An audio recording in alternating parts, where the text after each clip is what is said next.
দিনগুলো কেটেছিল ভয়, আতঙ্কে এবং বিপদের মধ্য দিয়ে, আর শেষ হলো বিজয়ের মাধ্যমে। আসসালামু আলাইকুম, এমএন ব্লগ থেকে আমি নাসরিন রহমান বলছি। আশা করি সবাই ভালো আছেন, সুস্থ আছেন। আলহামদুলিল্লাহ, আমি আমার পরিবার নিয়ে ভালো আছি। যারা আমার রেগুলার ভিডিও দেখেন তারা জানেন আমি এবং আমার ছেলে খুবই অসুস্থ ছিলাম। দেশের অবস্থাও ভালো ছিল না। তো সব কিছু মিলে আতঙ্কের মধ্যেই আমাদের দিনগুলো গিয়েছিল। তা আলহামদুলিল্লাহ, কালকে বিজয়ের পতাকা উঠেছে, আমরা আবারও একটা স্বাধীন দেশ পেলাম। সেই স্বাধীনতা পেয়ে যদিও আমরা সংকট এবং বিপদের মধ্যে ছিলাম, সেটা অনেকটাই লাঘব হয়ে গিয়েছে এবং মনে শান্তি এসেছে। আমি গত পরশু একটা ভিডিও আপলোড করেছি, যদিও সেই ভিডিওটা আমার আগে করা ছিল। তো পরশু এবং কালকে আমাদের দেশের অবস্থা খুবই খারাপ ছিল। আর যারা আমার রেগুলার ভিডিও দেখেন তারা কিন্তু জানেন কোঠা আন্দোলন নিয়ে আমি সরাসরি কোনো একদমই যে কথা বলিনি তা না। তো সবসময় একটা কথাই বলতাম, আমাদের কোনো মায়ের বুক যেন খালি না হয়, আমাদের ভাই বোনরা, ছাত্রছাত্রীরা, আমাদের সন্তানেরা যেন রাজপথে ভালো থাকে, এতটুকুই দোয়া করেছি। আমি একজন সাধারণ মানুষ হিসাবে কি আর করতে পারি, তবে হ্যাঁ, কী করেছি না করেছি, কতটুকু করতে পেরেছি সেটা আমি এবং আমার আল্লাহই জানি। আন্দোলন যখন হয় সবাই বীরের মর্যাদা পায় না, সবাই শহীদ হয় না, কিন্তু সেই স্বাধীনতার জন্য কিন্তু আমরা সবাই চেষ্টা করি। কেউ বা একদমই সরাসরি, কেউ বা তাদের পাশে থেকে, কেউ বা তাদেরকে মনোবল দিয়ে। তো যাই হোক, আমার কালকে ভিডিও আপলোড করিনি, এর আগের দিন আমি যে ভিডিওটা আপলোড করেছিলাম সেই ভিডিওতে আমি কিছু কমেন্টস পড়েছি, মানে কমেন্টস পেয়েছি। সেটা পেয়ে বিশ্বাস করেন, এদিকে আমি অসুস্থ, আমার ছেলে অসুস্থ, আর সেই কমেন্টসগুলো আমাকে কতটুকু পীড়া দিয়েছে তা আমি আপনাদেরকে বোঝাতে পারবো না। তো আমি কি বলবো, খারাপ লেগেছে, আর খারাপ লাগা আর রাগ করা এক কথা। তো যে আমাকে কমেন্টসগুলো করেছে, আপনারা আমার কমেন্টসগুলো দেখলেই বুঝতে পারবেন, আমি তার নামটা নাই বলবো, তবে আমি এতটুকু বলবো, উনি আমাকে বাস্তবিকভাবে চিনে কিনা আমি জানি না, তবে উনি আমাকে হার্ট করার জন্য, কষ্ট দেওয়ার জন্যই কমেন্টসগুলো করেছে, সেটা কিন্তু আমি বুঝতে পেরেছি। তো যাই হোক, গতকাল খুব আন্দোলন ছিল।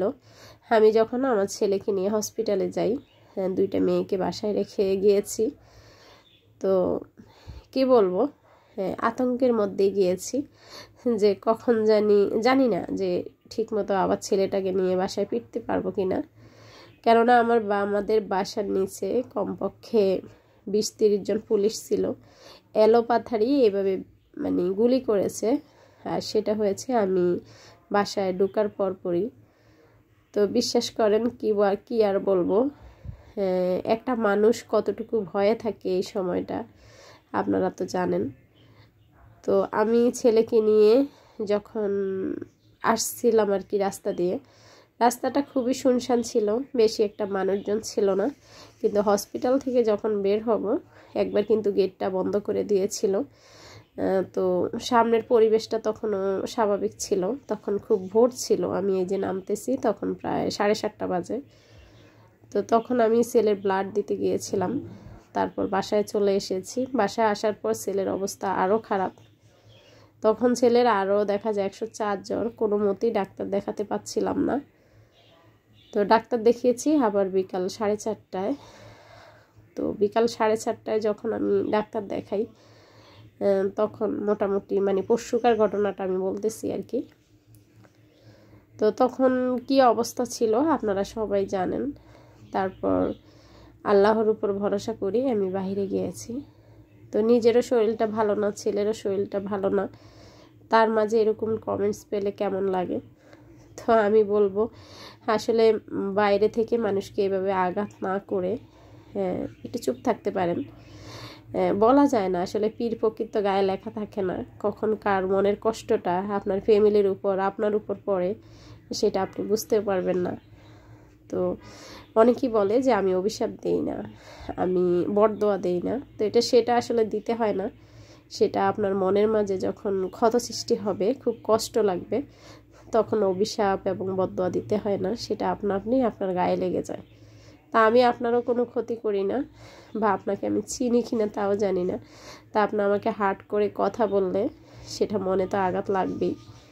তো যাই হোক, আল্লাহ সেসব মানুষদেরকে হেদায়েত দান করুক। তা আমি বলবো, কালকে যখন সেই স্বাধীনতাটা পেয়েছি, আমাদের ছোট ছোট সোনামণিরা, আমাদের সন্তানেরা, যেহেতু আমার 2টা মেয়েও এখন উপযুক্ত, ওরাও স্কুলে পড়ে, তো অবশ্যই আমরা যারা মায়েরা, আমরা আসলে কোনো দল বুঝি না। আমরা যখন আমার সন্তানেরা এই দাবিটা নিয়ে মিছিল করেছে, তখন কিন্তু আমরা সবাই হয়তো সেটার পক্ষেই ছিলাম, জানি না কে পক্ষে কে বিপক্ষে, তো বেশিরভাগই ছিল। তা আমাদের মায়েরা কিন্তু দেখা যায় যে দোয়া করেছি আমরা সব সময়, যারা মাঠে যেতে পারি না। তো এই তো দেখেন মেয়েরা কিভাবে আন্দোলন করতেছে। তো কি বলবো আপনাদেরকে, আসলে যে আসলে আমাকে কমেন্টসটা করেছে, আমি ওনাকে এতটুকুই বলতে পারি, শুধু লাঠি নিয়ে মাঠে নামলেই হয় না। মুক্তিযুদ্ধের সময় যারা একটা মানে কি বলবো, মুক্তিযোদ্ধাকে 1 গ্লাস পানি খাওয়াইছিল, তারাই কিন্তু মুক্তিযোদ্ধা এখনকার দিনে। তো যাই হোক, এগুলা নিয়ে আর কথা নাই বলি, যত কথা বলবো ততই কষ্ট পাবো। তো বেশি কষ্ট লেগেছে আমি যখন কমেন্টসগুলো পেয়েছি। আমার ছেলেটা তখন খুবই অসুস্থ, আর কতটুকু অসুস্থ ছিল আমি ভিডিও তো রেখেছি, আপনাদেরকে দেখাচ্ছি, এই যে। তো তখনই আমার মেসেজগুলো আমি পেয়েছি আর পড়েছি, খুব কান্নাও এসেছিল। একজন আপুর সাথে কয়েকদিন আগে কথা হলো, তো ওনার হাজব্যান্ডও ওনাকে চাকরি করতে দেয় না। আপু আমাকে এতটুকুই বললো, আমারও কিছু ইচ্ছা হয়, কিছু করব। তো মাঝে মাঝে মনে হয় যে আমার ঘরটা খুব পরিপাটি গোছানো, আমি কিভাবে গুছিয়ে রাখি, সেটা আপু আপনার মতোই ব্লগিং চ্যানেল করি। তো আপু আসলে আমি এগুলো করি না কেন জানেন?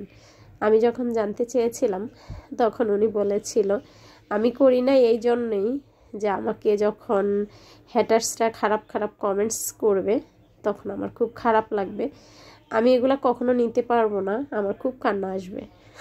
আমি ওনাকে সান্ত্বনা দিয়েছি এবং একটা কথাই বলেছি যে আপু আসলে আমিও ব্লগিং করতেছি, ভালোর মাঝেই খারাপের বসবাস, খারাপের মাঝেই ভালোর বসবাস। তো হ্যাটার্স থাকবেই, নিন্দুকের বাসি আমি, সবার চেয়ে ভালো। তো নিন্দুক তো নিন্দা করবেই, আর সেটা থেকে আমাদের অনেক কিছু শেখার আছে। তা আমি এগুলাকে ভয় পাই না।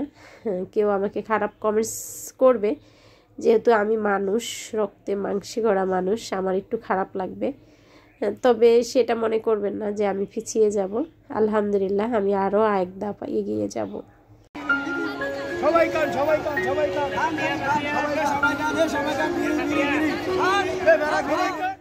তো কালকে যখন ছেলের একদমই অবস্থা খারাপ ছিল, এইভাবে মাথায় পানি দিচ্ছিলাম, সে কিছুতে চোখ খুলছিল না। তো আপনাদের ভাইয়া যেহেতু বাহিরে ছিল, উনি এসে বলতেছে আমাদের তো বিজয় হয়েছে, তুমি তো ছেলেকে নিয়েই খুব ইয়াতে আসো, তো ওকে উঠাও, ওকে শরীর মোছাও, যখন ও দেখবে মানুষগুলা কত আনন্দ করতেছে, তখন কিন্তু আমার ছেলেটার ভালো লাগবে। কেননা যখন 18-19 তারিখে খুব প্রতিবাদ হচ্ছিল, আমার ছেলেটা কিন্তু মিছিলে অংশগ্রহণ করছিল। তো যাই হোক, সেগুলা নাই বললাম।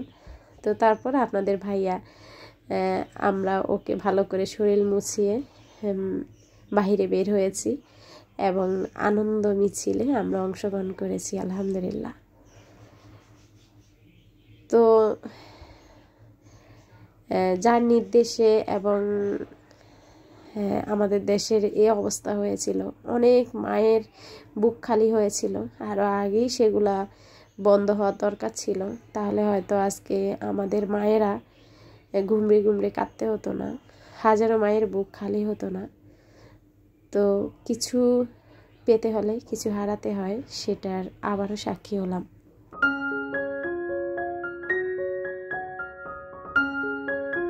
তো যাই হোক, আনন্দ মিছিল শেষ করে কিছু কাপড় ছিল ছাদে, সেগুলো নিতে আসলাম। আর সাথে সাথে আমার ছাদের উপর যে শাকসবজিগুলা একদমই অযত্নে পড়ে আছে, সেগুলো একটু দেখতে আসলাম। ইনশাআল্লাহ এখানে সবগুলা শাক উঠিয়ে আবারও নতুন কিছু লাগাবো, সেটা আপনাদের সঙ্গে শেয়ার করব। স্বাধীনতা অর্জন হচ্ছে স্বাধীনতা রক্ষা করা কঠিন, সেটা আমরা সবাই জানি। তো আমাদের মনের মতো যেন একজন সরকার পাই যে আমাদের দুঃখ বুঝবে, আমাদের কষ্ট বুঝবে। একজন দুঃখী মানুষ না খেয়ে থাকবে না, সবার মনে শান্তি থাকবে। হ্যাঁ, সেই দোয়াই করি আল্লাহ পাক এমন একজন শাসক আমাদের জন্য প্রতিষ্ঠিত করুক। তো সবাই ভালো থাকবেন, সুস্থ থাকবেন, সবাই সবার জন্য দোয়া করবেন। আল্লাহ হাফিজ, আসসালামু আলাইকুম।